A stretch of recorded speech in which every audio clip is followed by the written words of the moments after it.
Welcome to the Vocation and the Common Good podcast. I'm your host, Philip Lorish.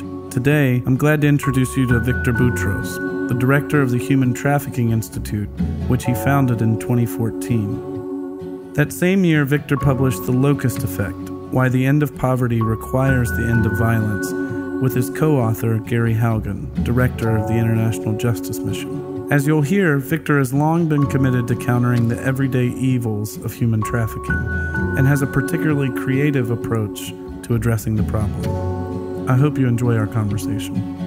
My God, where I go, glory,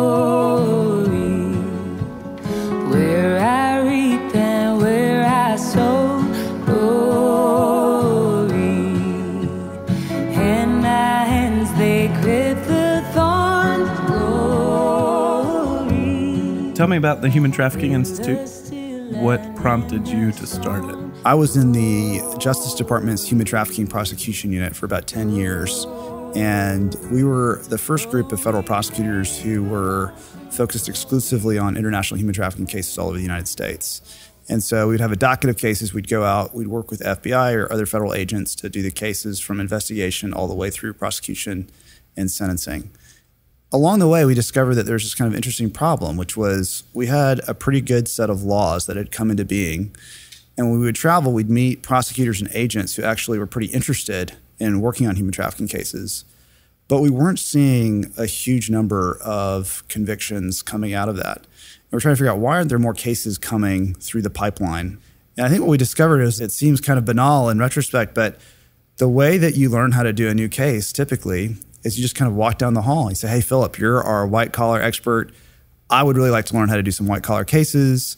And you say, sure. And so I kind of shadow you for a case. And then next time around, I have a little more responsibility. And before you know it, you're kind of supervising me. And then I've got the hang of it. And I'm able to go do these cases. Well, in most of the federal jurisdictions, there just was no one down the hall who had ever done these cases before. And no one wants to fall on their face in a public way. And they cared about the victims and didn't want to mess up the cases for the victims. And so there's just a sense, I think, maybe of insecurity, and they weren't happening. How did that aspect of our judicial system actually emerge? You were there at the beginning. It was formed in 2007. It was basically a subunit of the criminal section of the Civil Rights Division, which was already working on human trafficking cases. But they thought there's an opportunity to really specialize to help our other partners in the field begin to develop some specialized skills to do these cases well.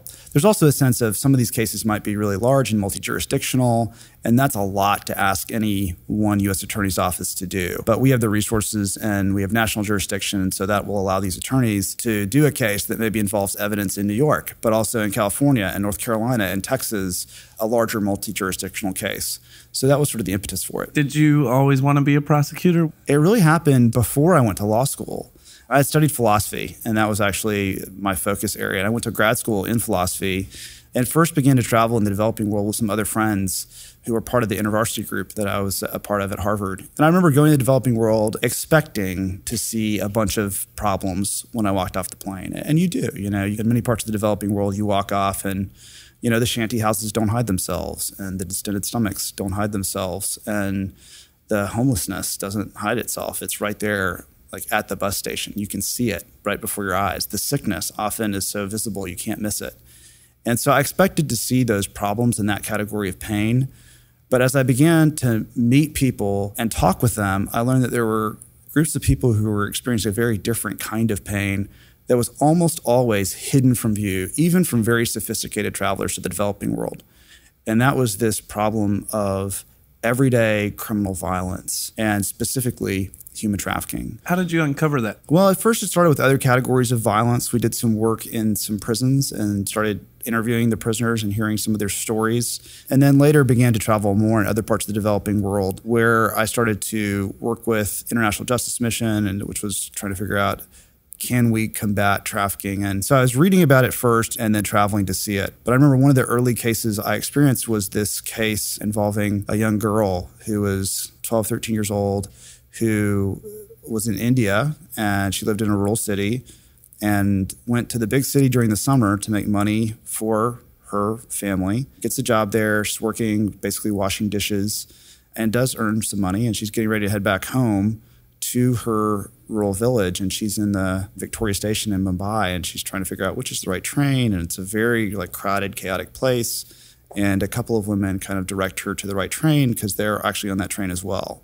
So they start moving, and then they get some tea together, and it turns out the tea is drugged. And so this young woman ends up being sold to a brothel in the red light district of Mumbai for about $250 American, and is told that she's going to, from that age, have to provide sex to the customers.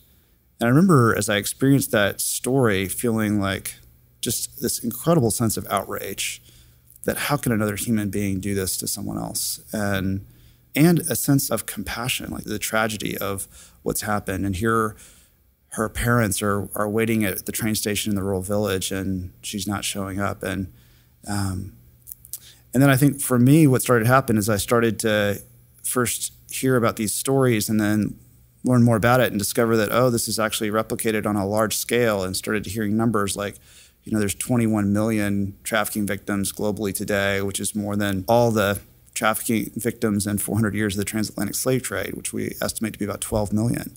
I realized that what happened was I sort of emotionally shut down. You just start to feel so overwhelmed. And I think what happens is that because we're made in the image of God, I think we have this instinct of compassion that when someone else is hurting, we want to draw near to that pain for the purpose of helping. But if we start to believe in our hearts that there's actually nothing we can do to help, that we can't actually impact that pain, then it starts to feel we have to back away. It's like a fire that we're getting too close to that we can't put out. And so it's going to burn us. And so we back away. And we see this in sort of just relationships that we have with other people. But we also see it in the trafficking space. And I think that actually is one of the core challenges in the trafficking space right now, is that you have people who hear these stories, start to hear these numbers, and they start to feel overwhelmed. And they start to feel like, I know I should do something.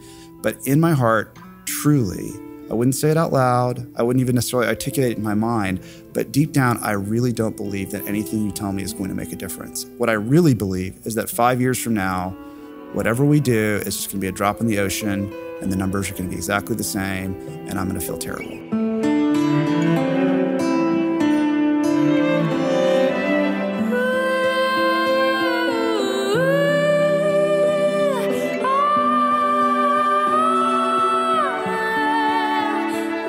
So tell me about having an experience like that and then taking the LSAT, going and sitting through torts and civil procedure, pursuing a legal education, joining a practice. What sustained you during that process? Why did you decide, okay, law is the thing rather than something else? I think for me, I started to see that trafficking was sort of grouped into a few different buckets of interventions. One bucket was trying to reduce the vulnerability of potential victims. And that was through awareness campaigns or poverty alleviation efforts or education efforts, all of which were really important. And then there's another bucket that was trying to help those who were trafficked but aren't anymore, survivors of trafficking, who need incredible amounts of support and counseling, sometimes vocational training and reintegration support, also really, really important. But I think what I began to see is that neither of those interventions has any impact on the trafficker's business model. The traffickers actually don't care what happens to their victims after they're done with them. This came home in a really powerful way. We had a trafficker who had pled guilty to a sex trafficking crime when we were at the Justice Department, and this trafficker asked where the victims were. And of course, the answer was, we're not telling you. And he laughed and said, you know what? We actually like it when you guys spend money on shelters. We said, why? He said, because I'm done with them.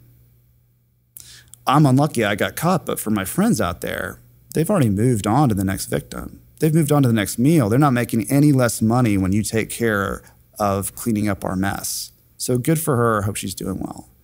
It was just very crass, but I think accurate window into the way that traffickers view this. And it's a business model where they can make money. And I think on the other side of reducing victim vulnerability, they had a very similar feeling. It was a sense of, look, this is like a stocked pond with 2 billion fish. If you want to try and reduce the vulnerability of 100,000 fish, that's fine. But what's going to happen is I'm going to put the same bait in the water, and I'm going to walk away at the end of the day with the same number of fish. You're not going to change my business model at all. And I think that is when I realized that trafficking is this opportunity to actually kind of move upstream and stop the trafficking at its source, which is the trafficker. The trafficker is actually making a fairly rational business decision. They want to make money either through commercial sex, which we call sex trafficking, or through some other industry, which we call labor trafficking. They know they need laborers to do it. Either they're going to use voluntary laborers who they got to pay a competitive wage and keep happy, or they'll go somewhere else. Or they could use force and threats and violence. And then they can pay them almost nothing. And if there's no consequence for that, if you don't get in trouble for that, then you just realize I'm going to make that much more money. And so we see this very clear pattern emerging where the business of trafficking explodes wherever the laws are not enforced. That's the risk calculus. It doesn't matter if there's laws in the books. It's, are those laws enforced? And that same process works in reverse. That once you have a little bit of enforcement, all of a sudden it changes the risk calculus. If law enforcement could come in and seize my profits and take away my business and my family and my freedom and I go to jail, no, it's too risky. I'd rather just pay a few extra dollars to voluntary laborers than risk all that. And you see trafficking start to collapse. How do you change the risk calculus then in a scenario where the laws seem to be sufficient but unenforced? That's where we started trying to figure out, well, why aren't they being enforced? And when I first learned about trafficking, part of the problem was the law. I think something like 18% of the countries in the world had laws that conformed with the international standards at the time. And now all the countries have laws against human trafficking. So there's been this sort of tectonic shift in the legislative landscape. And then accompanying that, just over the last 10 or 15 years, there's been a similar tectonic shift in the political will to actually do something about trafficking that's largely motivated by self-interest. And so a couple of sources of that. One has been that there was a law passed here in the US that created a new office in the State Department that required it to issue a report annually that essentially assigns a grade to every country on their trafficking practices. And if you get a failing grade, you're subject to economic sanctions from the US. You could lose funding from multilateral banks. And so now all of a sudden, whether some underage, sort of non-voting girl is stuck in a brothel somewhere, moves from the good idea pile to the urgent priority pile, because now it could actually impact my economic relationship with the United States. And so that has been a driver of some political will. We've also seen that with rising globalization, there's been an interest in emerging market investment. And so multinational corporations have looked for opportunities to invest in these communities where there's maybe a large volume of potential low-skilled labor, or an emerging middle class of consumers who are interested in purchasing consumer products. And they're now increasingly concerned about trafficking their supply chains, because there's been a rise of legislation that can create significant legal problems for companies when they have that. And as one executive told me a couple of years ago, we're one New York Times story away from decimating shareholder value. That's a concern. And so I think governments are realizing that and realizing, hey, if we can measurably decimate trafficking within our borders, then we have a competitive advantage versus peer countries in being able to recruit and retain that investment. And so all this has happened that it's just created this sort of self-interested reasons in addressing trafficking. So you start to have people at the top of the food chain shouting down the chain of command, guys, get this fixed. Trafficking is now becoming a roadblock to me accomplishing the economic objectives that I care about. And on some level, bad PR for all of us. Exactly, very much so. And so the problem has been, up till now, that each of these dominoes has fallen. You've seen the legislative domino fall. You've seen the political will domino fall. But I think the last domino has been the people at the bottom of the chain have to be capable of responding to those incentives that are raining down from their superiors. And at the moment, many of them have almost no training in even basic criminal investigation. So tell me, who's at the bottom of the chain? Police, prosecutors, and judges. You can tell them all you want, go do these human trafficking cases, and they're saying, look, we haven't done these before. The way that you do these cases is fairly specialized.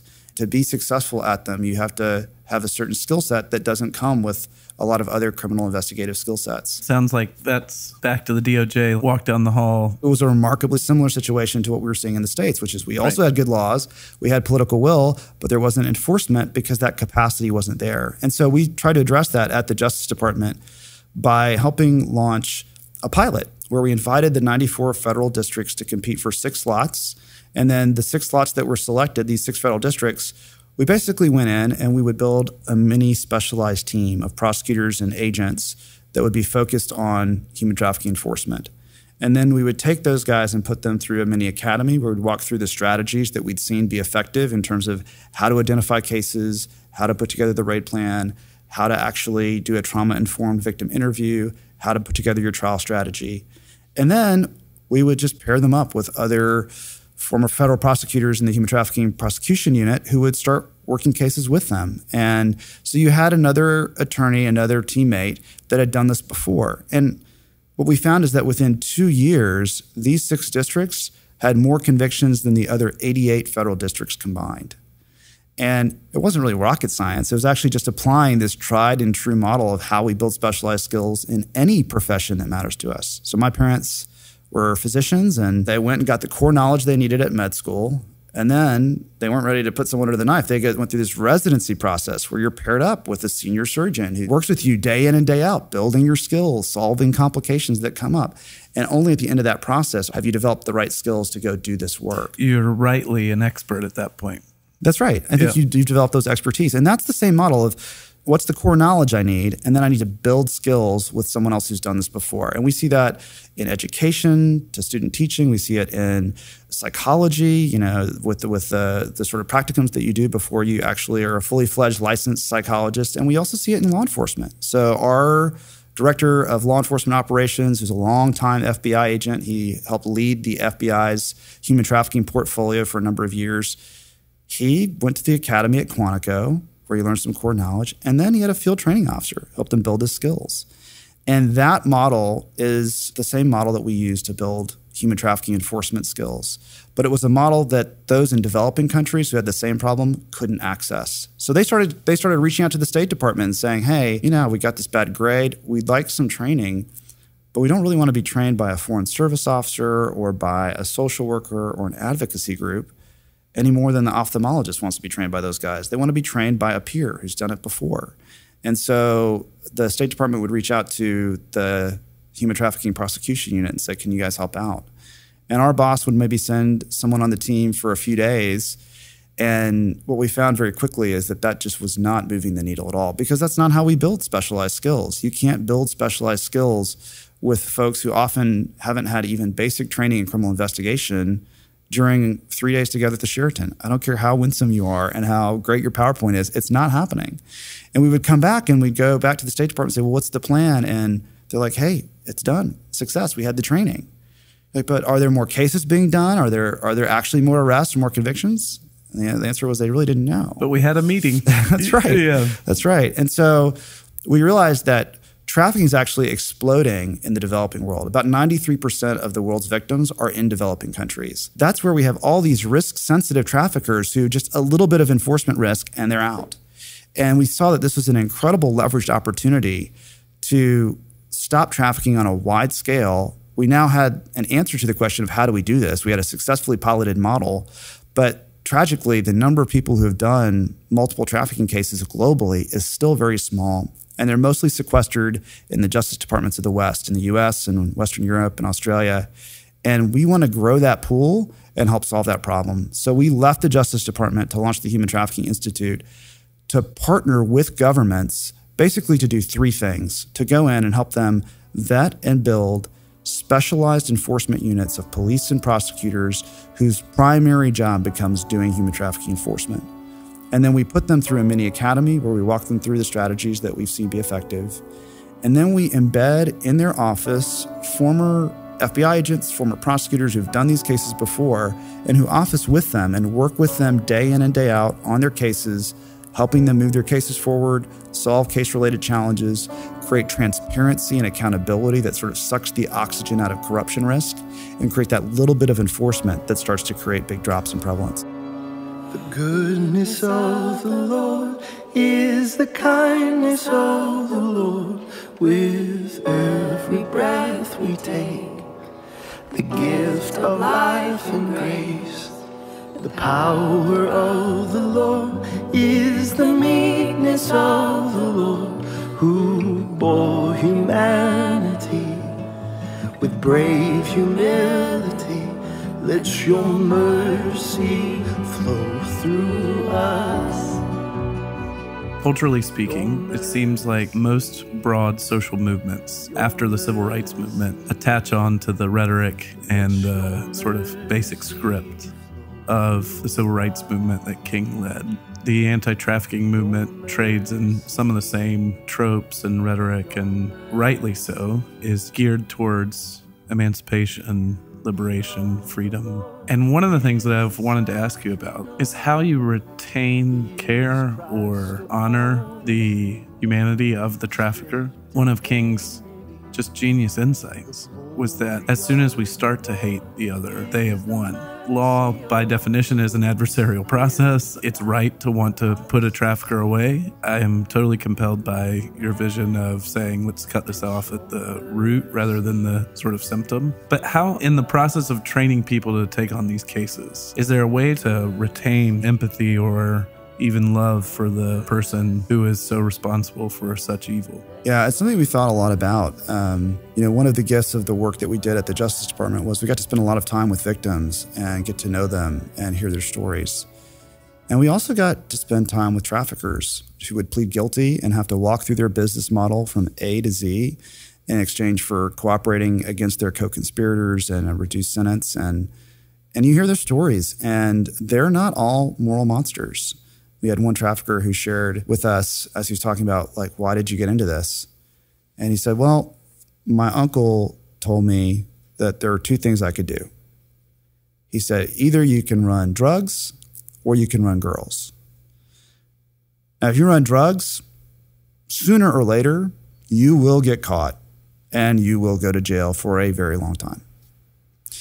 If you run girls, sooner or later, they will get caught and they may go to jail for a little bit, but you probably won't. He said this, and he said, well, I have egg on my face now because I did get caught, but that was why I chose to do this. And so you hear their stories, and they do have stories. And I think in terms of the poetry of love or the law of love that comes from our faith, the first most loving thing we can do is actually restrain the trafficker. It's unkind and unloving to them to allow them to continue to abuse and degrade other human beings that are made in the image of God. And I thought the best time this was ever exemplified was actually a non-trafficking case, but it was a very powerful case. It was a hate crime case that I did in Texas. And there was a neo-Nazi who wanted to move up in rank in his neo-Nazi gang. And the way to achieve the next rank was to murder an African-American. That was the next thing to do. And so this is in a small town in Texas, and he was being a coward, and he decided, okay, well, I'm going to target the most vulnerable African-American in this community. And there was a well-known member of the community who was physically, mentally disabled. There was this large African-American church that actually, in this moment of great beauty, there was a white church that had outgrown it and just deeded the church outright for free to this African-American congregation. And so they now had this beautiful historic building that had lots of space. They converted some of that space into apartments where they were caring for people who were having a harder time. And so this particular disabled man lived in one of those church apartments. And so the neo-Nazi had the idea, well, I'll kill two birds with one stone. I'll torch the church with him inside it and then tag it with neo-Nazi graffiti so that my gang will get credit for both the church arson and the murder of the African-American.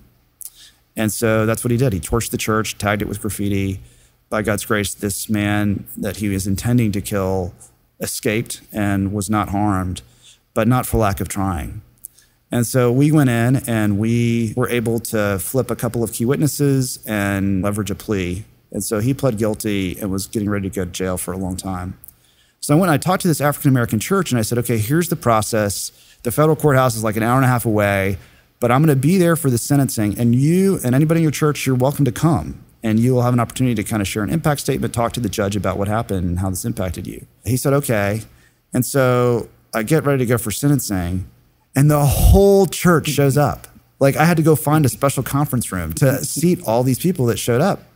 It was amazing, Philip, to see the disparate generational response that was represented in that room.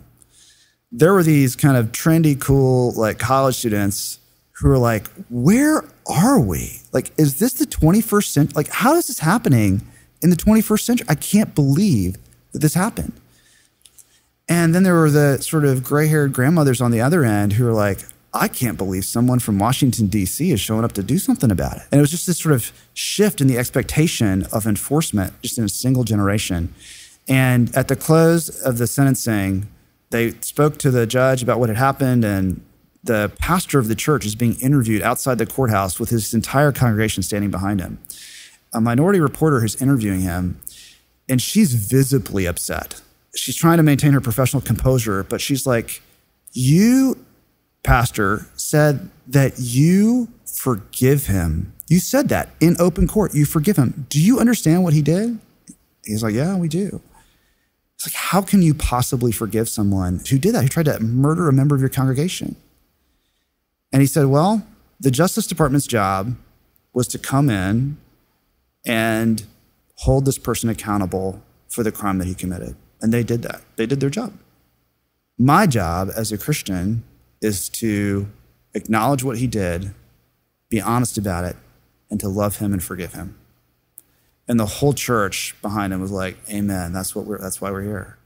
The reporter was completely outraged, and she was like ready to get the interview done. But it was just this incredible picture of what you're talking about, that there is a way for us to love the person who's committed this crime by holding them accountable and forgiving them and engaging with them in moments of compassion and honoring their story in this. Crass as it is, I think your attempt to evaluate trafficking as an actual market feels true to the experience. We are talking about buying and selling. It just is the case that we're buying and selling human beings. You have made a judgment that you can be most effective by pouring your energy into one aspect of that market and doing your best to source other folks that are also interested in mitigating the harm that traffickers do. Tell me more about other aspects of the market. You've got supply, consumer demand. How does the Trafficking Institute relate to organizations tackling this problem from a different angle? You know, I mentioned that there are these organizations that are trying to reduce the vulnerability of potential victims, and then other organizations that are doing a great job with aftercare, caring for survivors. And we've made the decision that we are not going to be a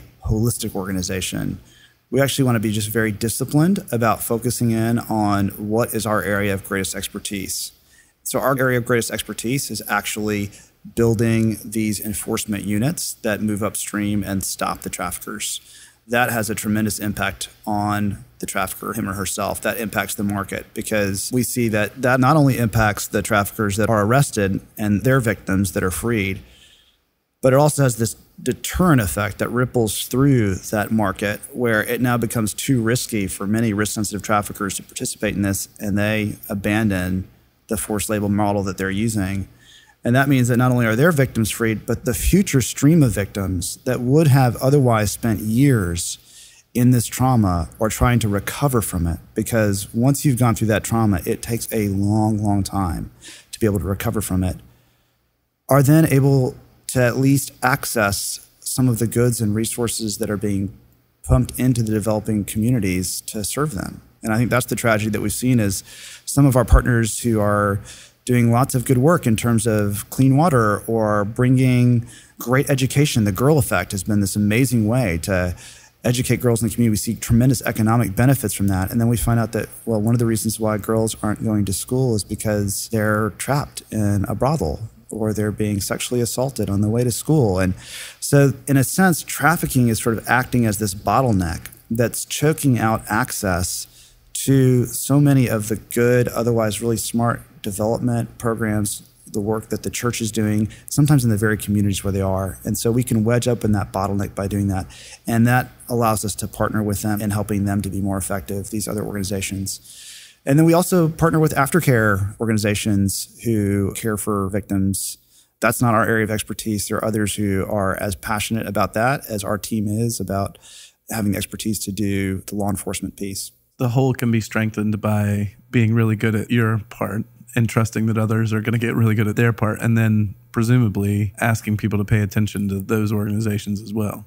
I think that's right. What we really want is a holistic response from all the community to trafficking. So we don't want to sort of say, oh, aftercare is really important, trying to reduce the vulnerability of potential victims isn't, or law enforcement is what's important, aftercare isn't.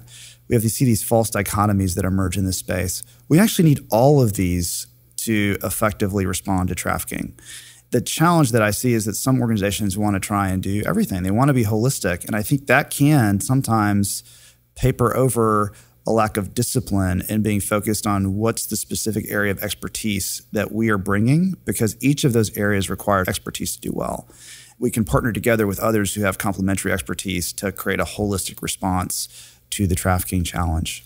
It reminds me of a sort of impulse that I think we feel in a lot of our churches where folks want to be missionaries at times that are also bad neighbors, meaning there's a desire for a certain type of impact, but a negation of the reality of lived experience. You haven't got good at the easy stuff first. Part of what I find so compelling about your story is the need to marry passion with actual skill and not see those two things as working against each other, but ultimately resourcing each other for a full life. What do you think the church should be paying attention to that it's not paying attention to? One of the things that I've seen that I'd love to see the church grow in is the way in which we care for especially single moms. It's an incredibly, incredibly challenging job to be a single parent under the best circumstances.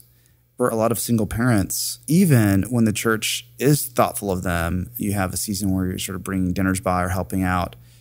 The church is, I think, pretty good at handling sort of acute moments of tragedy. Someone has a death in the family, some tragedy happens. People sign up, they bring meals, they show up, they support, they call, they check in. But these longer-term chronic challenges, you've got to really build a relationship with a kid. You can't just show up every so often. Meals for a few weeks will help for a bit, but it's not actually transforming. And I know that there are some churches who have been really bold. There's a church in D.C. that basically said, we want to shut down the orphanage in this community by making sure that every single kid that doesn't have a parent is adopted. And we're going to do that. We're going to adopt. We're going to do foster care. We're actually going to engage in that. And I think for a lot of Christians, they feel like, whoa, that's a big commitment. Like, I don't know if we're ready for that, and maybe that's not for me. But to have like a whole community that does that is really, as we talk about, especially valuing life and how important that is, and mothers who made tough decisions, who have kids that they're trying to raise on their own, I think that's an area where there could really be a transforming impact and great joy, I think, for families who participate in that. We all have a really hard time sticking with problems that we can't fix or sticking with people in situations that aren't immediately fixable. Yeah. Recognizing that this is a condition that's not going to go away. And yet I'm called to be with this person as my brother or sister. It seems totally right to me. Part of the logic of our world is that we are most committed to things that we can see tangible results quickly, and our work becomes an efficient means of achieving a result. And when you have situations wherein there's a sense that this could get better, but it's not going away, it becomes really difficult to sustain the energy to care for folks. And I think that's a widely shared phenomenon. I think there's a similar challenge with those who are struggling with same-sex attraction in the church. A friend of mine, I thought, put it really powerfully, saying, if we're going to ask them to be celibate or to not be in a same-sex sexual relationship, how do we create viable alternatives of non-sexual intimacy that can be satisfying in a deep way? Because we're not really doing that. I'm not just talking about being welcoming at church. How do we create even sort of environments or families or living situations where they can be deeply known and there's a sense of belonging or connection, of lots of the different other kinds of intimacy that often come in a marriage, but can come through other sources. And it's not just a negation. We're not asking people to just shut down some aspect of themselves. Yeah. We're asking them to live fully into forms of intimacy that can be incredibly powerful. Yeah. I think you're totally right on that. Oh, we labor on to glory, till heaven and earth are one. Oh, we labor on to glory, until God's kingdom comes. Vocation in the Common Good is a production of New City Commons and the Narrativo Group. This episode was produced by Mike Cosper and Philip Lourish. It was edited by TJ Hester, and it was mixed by Mark Owens.